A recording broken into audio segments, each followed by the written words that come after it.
मित्रों, क्या हुआ जब अयोध्या में प्रकट हुए साक्षात अंगद मेघनाथ और कुंभकर्ण कलयुग में इतना बड़ा चमत्कार देखकर सभी लोग हैरान हो गए।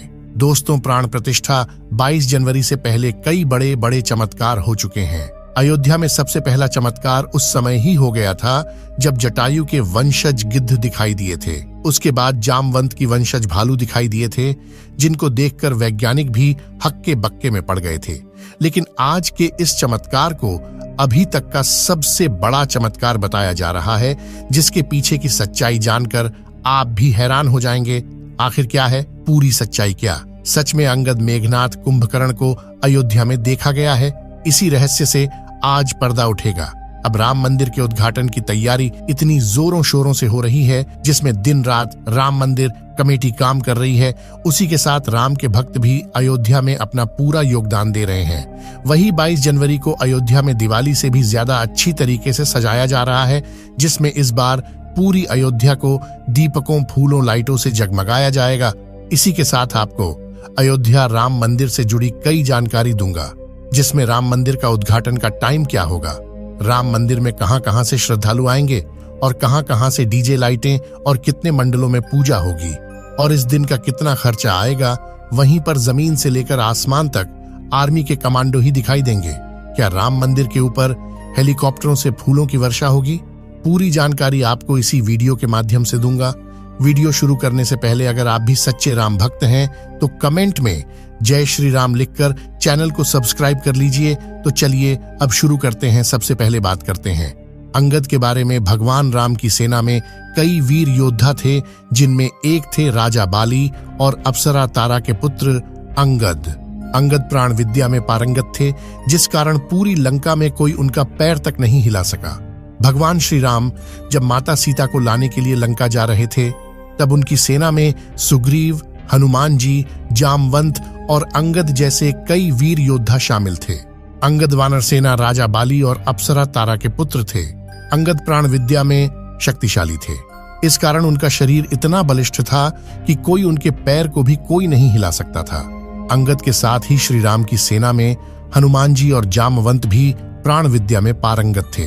दोस्तों, राम जी की सेना माता सीता को लंका से लाने के लिए समुद्र को पार कर लंका में प्रवेश करने वाली थी, लेकिन श्री राम चाहते थे कि इस दौरान किसी युद्ध को टाल दिया जाए तो विनाश से बचा जा सकता है।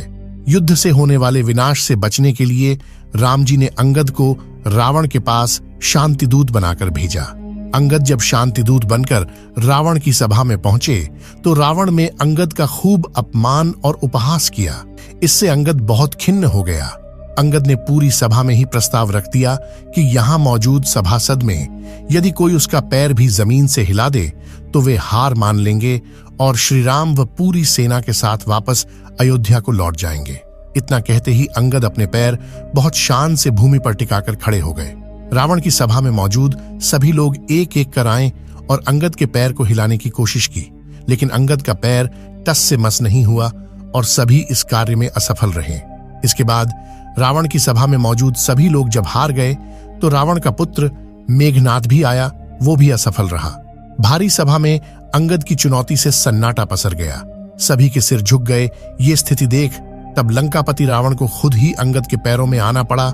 रावण सिंहासन से उठे और अंगद के पास आए, लेकिन अंगद ने रावण को अपने पैरों को हाथ भी लगाने नहीं दिया। अंगद ने रावण से कहा, यह कार्य मैंने सिर्फ सभासदों को दिया था, आपको नहीं।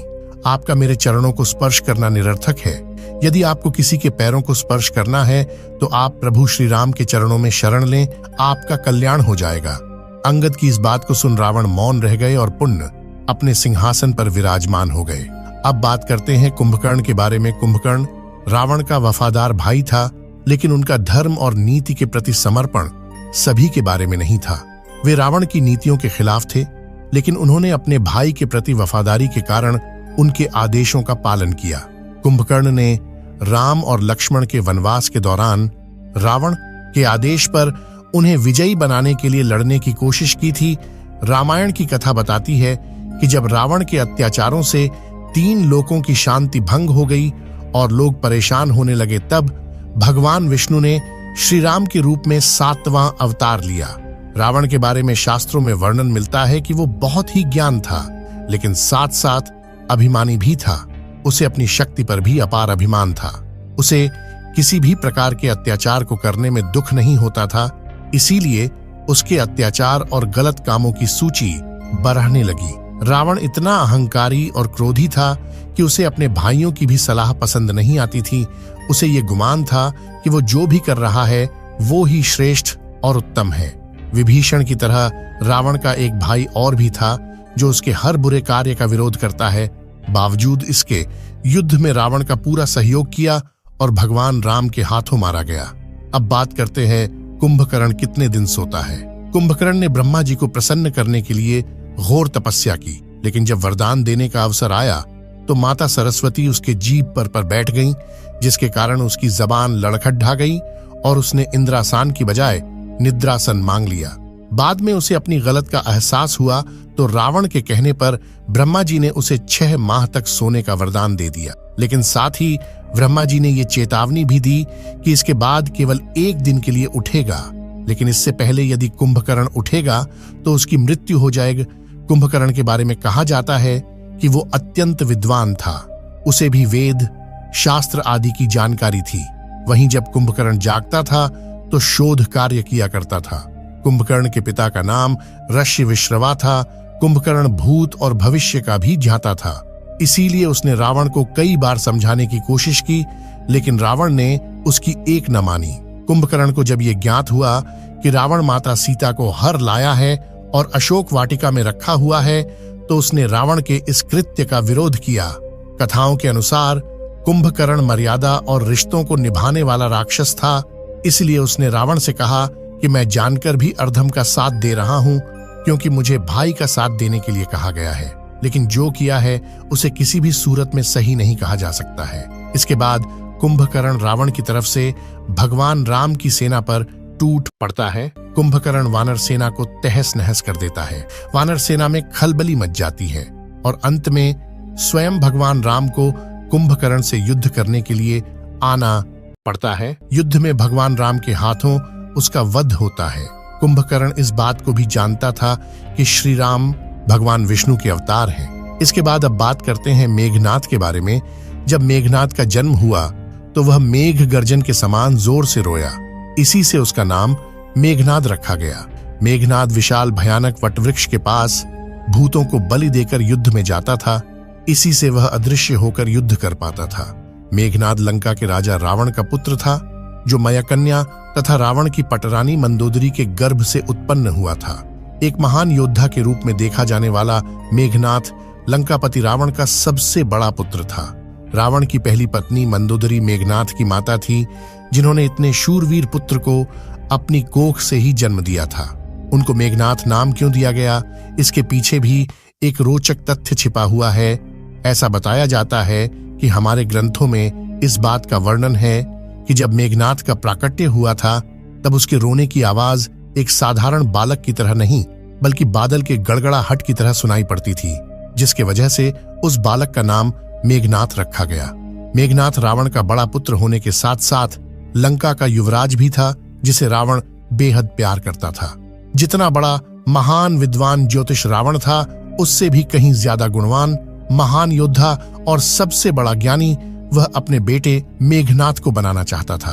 अपने पुत्र को अजर अमर बनाने की कामना को लेकर त्रिलोक विजेता रावण ने सभी देवताओं को अपने पुत्र के जन्म के समय एक ही स्थान अर्थात 11वें घर में विराजमान रहने के लिए कहा। मेघनाद के पैदा होने से पहले ही रावण को इतना ज्यादा मोह अपने पुत्र से हो गया था कि उसने ग्रहों की चाल को ही बदलने की कोशिश कर डाली, परंतु भगवान तो अपनी माया अपने अनुसार ही रखते हैं, इसलिए शनिदेव ने रावण की आज्ञा का उल्लंघन किया और सारे ग्रहों से अलग 12वें घर में जाकर बैठ गए, ताकि मेघनाद अजर अमर की उपाधि ना प्राप्त कर सके। पौराणिक कथाओं के अनुसार स्वर्ग पर अपना आधिपत्य जमाने के लिए जब रावण ने स्वर्ग के देवताओं पर आक्रमण कर दिया, तब उस समय मेघनाद भी उस युद्ध में रावण के साथ सम्मिलित था। तब एक जगह जब रावण पर इंद्र ने प्रहार करना चाहा, तो मेघनाद अपने पिता को बचाने के लिए आगे आया और उसने एक ही बार में इंद्र और इंद्र के वाहन ऐरावत पर हमला कर दिया। उसे वहां पर सभी देवताओं के साथ साथ इंद्र को भी इस युद्ध में हरा दिया, जिसके बाद मेघनाथ को इंद्रजीत की उपाधि से संबोधित किया जाने लगा। मेघनाथ जब स्वर्ग से निकलने लगा तो उसने इंद्र को भी अपने साथ ले लिया और अपने रथ पर बैठाकर लंका में ले आया। रावण स्वर्ग पर अपना अधिकार जमाना चाहता था, क्योंकि विजय तो उसने प्राप्त कर ही ली थी, परंतु स्वर्ग और रावण के बीच एकमात्र कांटा सिर्फ इंद्र ही था, जिसे मिटाने के लिए रावण और मेघनाथ दोनों ही तैयार हो गए। परंतु जब ब्रह्मा जी को रावण के इस फैसले का ज्ञान हुआ, तब वे तुरंत लंका की ओर निकल पड़े। वहां जाकर उन्होंने मेघनाथ से निवेदन किया कि वह इंद्र को मुक्त कर दें, परंतु इंद्रजीत इस बात को मानने के लिए राजी नहीं था।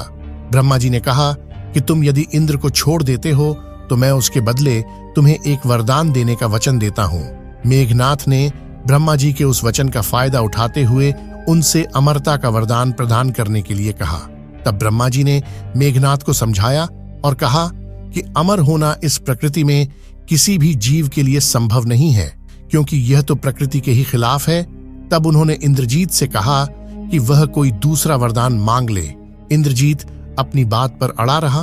तब ब्रह्मा जी ने अपने इंद्रजीत को कहा कि यदि वह अपनी मूल देवी निकुंभला देवी का यज्ञ करेगा और वह यज्ञ जब संपूर्ण हो जाएगा, तब उसे एक ऐसा रथ प्राप्त होगा जिस पर बैठकर वह किसी भी शत्रु के सामने युद्ध में पराजित नहीं हो पाएगा और ना ही उसकी मृत्यु होगी। परंतु ब्रह्मा जी ने इंद्रजीत को यह कहते हुए भी सावधान किया कि केवल एक ही व्यक्ति इस पृथ्वी पर ऐसा होगा जो मेघनाथ का अंत कर पाएगा। वह केवल वही व्यक्ति होगा जो 12 वर्ष तक सोया ना हो। इसी वरदान के कारण केवल लक्ष्मण ही ऐसा मानव था जो इंद्रजीत को मृत्यु के घाट उतार सकता था, क्योंकि वह वनवास के दौरान लगातार 14 वर्षों तक सोया नहीं था। इसी कारण राम रावण युद्ध के दौरान युद्ध क्षेत्र में लक्ष्मण के हाथों ही मेघनाथ का अंत हुआ। अब बात करते हैं कितना बलशाली मेघनाथ था। ऐसा कहा जाता है कि मेघनाथ ही केवल एक ऐसा व्यक्ति आज तक हुआ है जो तीनों देवों से प्राप्त शक्ति अर्जित कर पाया है। जी हाँ, तीनों देवताओं में आने वाले ब्रह्मा विष्णु महेश तीनों के द्वारा प्रदान की गई 3 प्रकार की अलग अलग शक्तियां इंद्रजीत के पास मौजूद थे। इसी वजह से वह ब्रह्मांड का सबसे महान योद्धा कहलाया गया था। इंद्रजीत ने अपनी युक्त शास्त्र शिक्षा गुरु शुक्र से प्राप्त की थी और उन्हीं से उन्हें तीनों देवताओं के शस्त्र प्राप्त हुए थे, जिनके नाम ब्रह्मास्त्र, वैष्णवस्त्र और पशुपतिस्त्र। इन सब के अलावा उन्होंने कई अलग अलग प्रकार की जादुई और सम्मोहन शक्तियों को प्राप्त किया था, जिसकी वजह से ही युद्ध क्षेत्र में उन्होंने राम व लक्ष्मण दोनों को ही एक साथ नापाक में फंसाकर मूर्छित कर दिया था। इंद्रजीत के बल का व्याख्यान जितना किया जाए उतना कम है, क्योंकि वह एक अकेला ही ऐसा योद्धा था जिसने एक ही दिन के युद्ध में 67 मिलियन वानरों को मौत के घाट उतार दिया था। लंका में वह अकेला ही एक ऐसा योद्धा था जो पूरी वानर सेना को अपनी एक ही गर्जना से पूरी तरह बिखेर कर रख सकता था, परंतु उसमें आए शक्ति के घमंड की वजह से वह अपनी बुद्धि का सही उपयोग ना कर सका, इसलिए मौत के घाट उतार दिया गया। मेघनाथ के जीवन से हमें यही शिक्षा मिलती है कि इंसान भले ही कितना शक्तिशाली हो जाए, परंतु घमंड की वजह से अपनी बुद्धिमत्ता को नहीं गंवाना चाहिए। इसके बाद आपको बताने जा रहा हूँ मंदिर की कुछ और जानकारी। अयोध्या धाम में श्री राम लला के प्राण प्रतिष्ठा में प्रधानमंत्री नरेंद्र मोदी अब 22 जनवरी को ही अयोध्या पहुंचेंगे। पहले उनके 21 जनवरी को ही अयोध्या पहुंचने की बात कही जा रही थी। प्रधानमंत्री अयोध्या में करीब 4 घंटे समय गुजारेंगे। प्रधानमंत्री का विमान 22 जनवरी को सीधे महर्षि वाल्मीकि इंटरनेशनल एयरपोर्ट सुबह 10:25 पर उतरेगा। सरकार की ओर से जारी कार्यक्रम के मुताबिक प्रधानमंत्री वाल्मीकि एयरपोर्ट से हेलीकॉप्टर द्वारा 10:55 पर श्री राम जन्मभूमि स्थल पर पहुंचेंगे। यहाँ पर वह करीब 3 घंटे रहेंगे। प्राण प्रतिष्ठा से पहले प्रधानमंत्री राम मंदिर परिसर में लगी जटायु की प्रतिमा का उद्घाटन कर सकते हैं। हालांकि इस संबंध में सरकार द्वारा जारी कार्यक्रम के मुताबिक सुबह 11 बजे से 12 बजे तक प्रधानमंत्री का समय आरक्षित रहेगा। इसके बाद मोदी 12:05 से 12:55 तक श्री राम लल्ला के प्राण प्रतिष्ठा समारोह में शामिल होंगे। प्रधानमंत्री के सामने ही रामलला की प्रतिमा पर बंधी पट्टी खोली जाएगी। इसके बाद पीएम सोने की सलाई से रामलला को काजल लगाकर उन्हें शीशा दिखाएंगे। प्राण प्रतिष्ठा कार्यक्रम संपन्न करने के बाद दोपहर 1 बजे सार्वजनिक समारोह स्थल पर पहुंचेंगे। वहां पर आयोजित जनसभा को संबोधित करेंगे। इसके बाद प्रधानमंत्री दोपहर 2 बजे प्रस्थान करके 2:10 पर कुबेर टीला पहुंचेंगे, जहां शिव मंदिर में दर्शन पूजन करेंगे। उसके बाद मोदी जी 3:30 पर दिल्ली रवाना हो जाएंगे। उसी के साथ बताते चलें कि 22 जनवरी को श्री रामलला की प्राण प्रतिष्ठा होनी है। इसके मद्देनजर श्री राम मंदिर की सुरक्षा भी बढ़ा दी गई है। एनएसजी से प्रशिक्षित यूपीएसएसएफ की महिला और पुरुष कमांडो को तैनात किया गया है। पूरे परिसर को अभेद्य और अचूक सुरक्षा कवच के बीच कर दिया गया है। उत्तर प्रदेश विशेष सुरक्षा बल के लगभग 1400 जवान श्री राम जन्मभूमि की सुरक्षा में तैनात हैं। अपर पुलिस महानिदेशक एलवी एंटनी देवकुमार स्वयं मॉनिटरिंग कर रहे हैं। यूपीएसएसएफ के जवान राम जन्मभूमि परिसर, गर्भगृह और पेट्रोलिंग ड्यूटी के साथ रेड जोन की सुरक्षा में लगाए गए हैं। महर्षि वाल्मीकि अंतरराष्ट्रीय हवाई अड्डा पर प्राण प्रतिष्ठा को लेकर एहतियाती तैयारी चल रही है। डिपो में जरूरी तेल का स्टॉक एकत्र किया जा रहा है। ऐसे में एयरपोर्ट पर तेल भंडार को फुल किया जा रहा है। शनिवार को 2 हेलीकॉप्टर और जैमर वाली गाड़ियां आ गई हैं। योगी सरकार ने श्री राम लल्ला प्राण प्रतिष्ठा कार्यक्रम में आने वाले मेहमानों के वाहनों की पार्किंग के लिए पुख्ता इंतजाम किए हैं। योगी सरकार ने पार्किंग की व्यवस्था प्राण प्रतिष्ठा कार्यक्रम और उसके बाद आने वाले लाखों श्रद्धालुओं की भीड़ को देखते हुए अयोध्या धाम में पार्किंग के लिए 51 स्थानों को चिन्हित किया है। इन पार्किंग में 22,825 वाहनों को पार्क किया जा सकेगा। इतना ही नहीं, पार्किंग के लिए किसी को भटकना न पड़े, इसके लिए पार्किंग स्थलों को गूगल मैप पर अपलोड कर दिया गया है। वहीं पार्किंग स्थलों को वीवीआईपी, वीआईपी और अन्य मेहमानों के लिए भी रिजर्व किया गया है। इन पार्किंग को वायरलेस और पीए सिस्टम से लैस किया गया है। दोस्तों, अगर आप भी राम मंदिर के बनने से खुश है तो हमें कमेंट करके बताएं कि आप किस जगह से हैं, जिससे सभी लोगों को ये पता चल पाएगा कि हमारे देश में राम भक्त कौन कौन सी जगह से हैं। इसी के साथ अगर आपको वीडियो पसंद आई है तो वीडियो को लाइक और चैनल को सब्सक्राइब कर दें। मिलते हैं हम एक और नई जानकारी के साथ। तब तक के लिए हमारी तरफ से जय श्री राम।